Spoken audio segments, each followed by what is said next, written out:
Ačiū posėdžio pirmininkė, gerbiamas krašto apsaugos ministrė.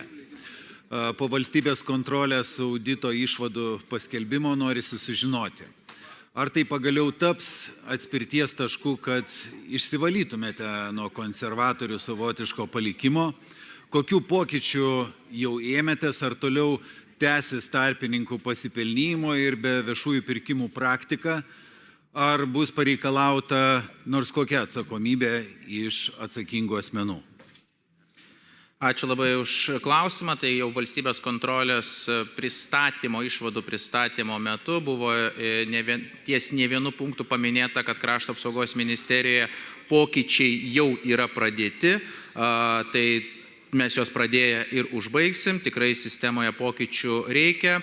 Kalbant apie tarpininkus, tai tikrai pritariu minčiai, kad dirbant su tiekėjų arba tiekėjo atstovų ir vengiant tarpininkavimo, mes tikrai galėtume taupyti lėšas ir visada stengiamės tokią praktiką, bent jau dabar ministerijoje stengiamasi tokią praktiką vadovautis, tačiau šitoje vietoje mes vėlgi remiamės ir į kontroliuojančias institucijas, tiek viešųjų pirkimų tarnybą, tiek konkurencijos tarnybą, tad bandom ir jas įtikinti, kad galima pirkimo sąlygose numatyti, kad tarpininkavimą būtų išvengiama.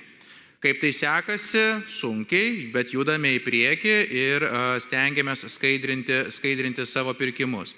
Dabar dėl atsakomybės, tai visada, kai ministerijoje yra kažkokia tai indikacijos, galbūt pavadinkim taip, kad yra kažkas tai neskaidru ar kažkas tai keista, yra generalinė inspekcija, yra korupcijos prevencijos skyrius, yra ta pati generalinė prokuratūra, į kurią mes kreipiamės ir perduodame informaciją, surinktą informaciją, kad jie priiminėtų sprendimus ir atsakingiam asmenėm užduotų reikiamus klausimus.